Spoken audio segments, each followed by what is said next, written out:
కాంగ్రెస్ పెద్దలకు, నాయకులకు, కార్యకర్తలకు, మేధావులకు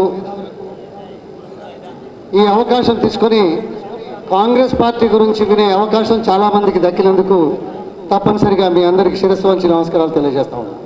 ముఖ్యంగా మేధావుల సంఘం తరఫున ఈ సమావేశం ఏర్పాటు చేయాలి.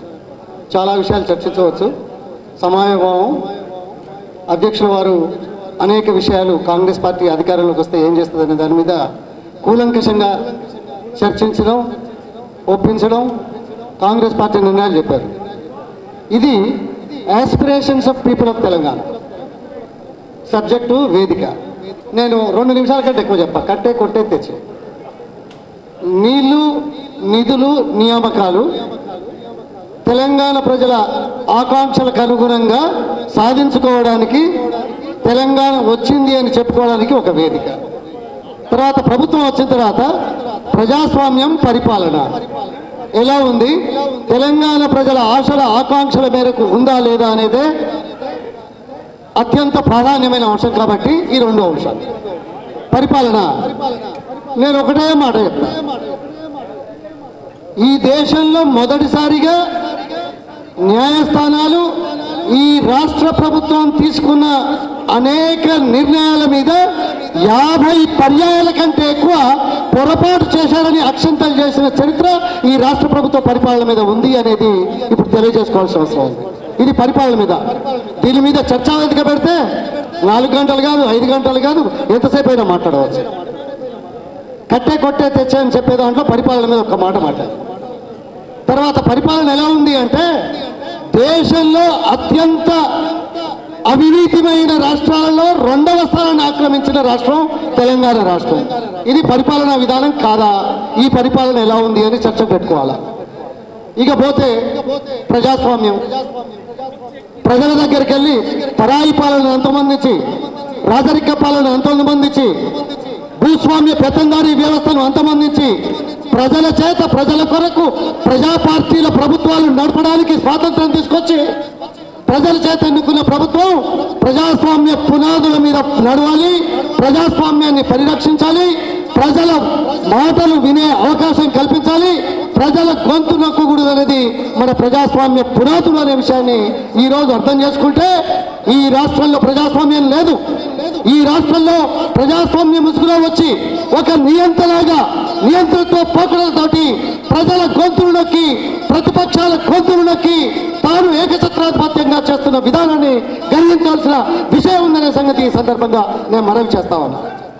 ఇక నీళ్లు, నిధులు, నియామకాల గురించి అసలు నేను మాట్లాడుకుంటుంటేనే బాగుంటుంది. మీకే ఎక్కువ తెలుసు. నిధుల ఒక్కటే మాట ఏంటది?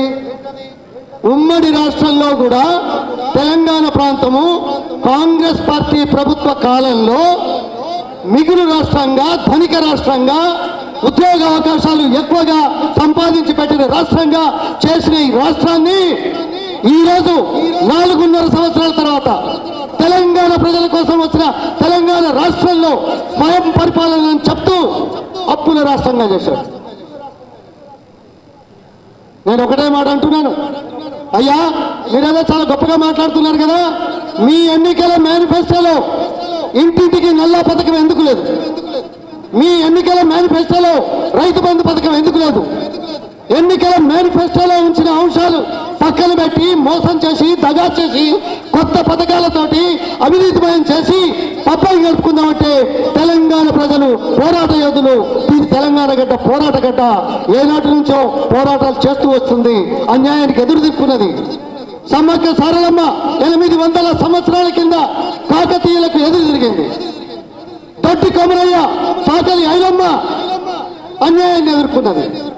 అంతెందుకు, సర్దార్ పాపారాయుడు 300 సంవత్సరాల కింద తెలంగాణ గడ్డ మీద పరాయి పాలన మీద, రజాకారుల అకృత్యాల మీద, మరి రాజరిక పరిపాలన మీద ఉద్యమం చేసి అసూలు భాషల మహానుభావుడు, లేకుంటే చరిత్ర సృష్టించిన వాడు. ఈ గడ్డ ఎవరికో దయాదాక్షిణ్యాలకు ఉండదు అని మాట చెప్తున్నాను. ఈరోజు దానికి ప్రతిఫలం కేసీఆర్ అనుభవించి తీరుతాడనేది. ఇక నీళ్ళ గురించి మాట్లాడుకుంటే చాలా చెప్తా. ఒక్కటే మాట ఏంటంటే, అయ్యా 2015 అసెంబ్లీలో మీరేం చెప్పారు? 8,500 కోట్ల రూపాయలు తెలంగాణలో ప్రారంభించి పురోగతిలో ఉన్న ప్రాజెక్టుల మీద ఖర్చు పెడితే 34.5 లక్షల ఎకరాలకు నీళ్లు ఇవ్వచ్చని అసెంబ్లీ సాక్షిగా చెప్పారు. రికార్డు ఉంది, మీ నోట్ నుంచి వచ్చింది. ఏమయ్యా 25,000 కోట్లని డబ్బా కొట్టుకుంటున్నావే సంవత్సరానికి? 4 సంవత్సరాలలో 1,00,000 కోట్ల పైసలకు ఖర్చు పెడుతున్నారని చెప్తున్నావే. 8,500 కోట్లు ఖర్చు పెట్టడానికి మీకు డబ్బు దొరకలేదా?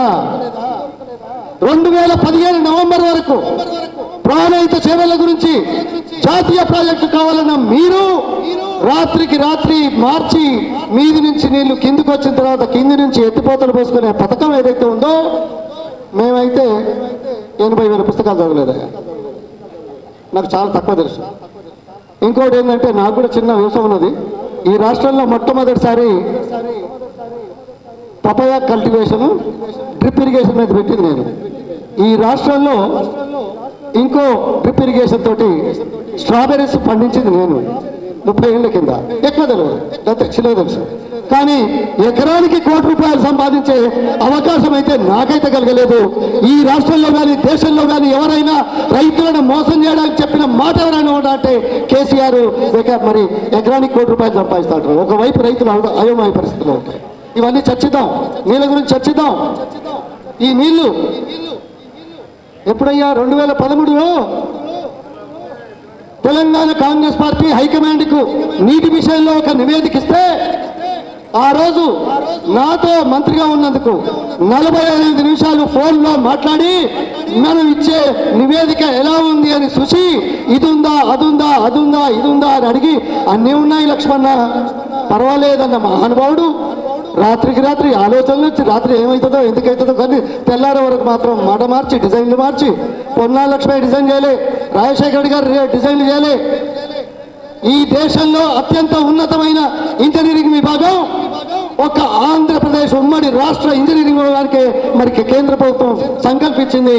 ఆ విధి విధానాలతోటి వాళ్ళు తీసిన చర్యలతోటి మరి నమూనాలతో చేసిన నాగార్జున సాగర్ కేసీఆర్ ఉండేనా? శ్రీశైలం ఉండేనా? శ్రీశైలం అప్పుడు శ్రీరామ్ సాగర్ ప్రాజెక్ట్ అప్పుడు ఆయన ఉండేనా? ఆయన ఊళ్ళో చెరువు బాగా చేసుకున్నా 30 సంవత్సరాలలో ఏం మాట్లాడతాడు? అందుకోసం నీళ్ళ గురించి, నిధుల గురించి, నియామకాల గురించి మాట్లాడడం, అదేవిధంగా ప్రజాస్వామ్యం గురించి మరి పరిపాలన గురించి ఆలోచించాలి అంటే ఇది ఉంది. మేధావులు ఉన్నారు, మీరు చర్చించాలి. మేధావులతోటే అంకురార్పణ జరుగుతుంది. ఉద్యమాలు కానీ, విప్లవాలు కానీ, పోరాటాలు కానీ మూల కారణం మేధావులు. మేధావుల ఆలోచనలు ప్రజల్లోకి తీసుకెళ్లాలని చేసే ప్రక్రియలో భాగంగా ఈ రోజు మేధావంతుల సమావేశం జరుగుతున్నందుకు నేను అభినందిస్తా ఉన్నాను, గర్విస్తున్నాను. ఇక్కడ మీ ముందు నిలబడడం నా జీవితంలో ఒక అదృష్టంగా భావిస్తున్నాను. సమయాభావం, చర్చా వేదిక, సమస్యలు, ప్రభుత్వాలు, రాజకీయ పార్టీలు అనేక కోవల్లో అనేక వేదికల మీద మాట్లాడుకోవచ్చు. కానీ అన్ని రంగాలలో తెలంగాణ ప్రజల ఆకాంక్షలను వమ్ము చేసిన మొట్టమొదటి తెలంగాణ ప్రభుత్వం, తెలంగాణ ముఖ్యమంత్రి కేసీఆర్ అనే మాట చెప్తూ ముగిస్తాను. ధన్యవాదాలు. జై హింద్, జై తెలంగాణ. హలో, మిమ్మల్నే యోయో టీవీ యాప్ డౌన్లోడ్ చేసుకున్నారా? ఇంకా లేదా? మీ యాప్ స్టోర్కి వెళ్ళి వెంటనే డౌన్లోడ్ చేసుకోండి.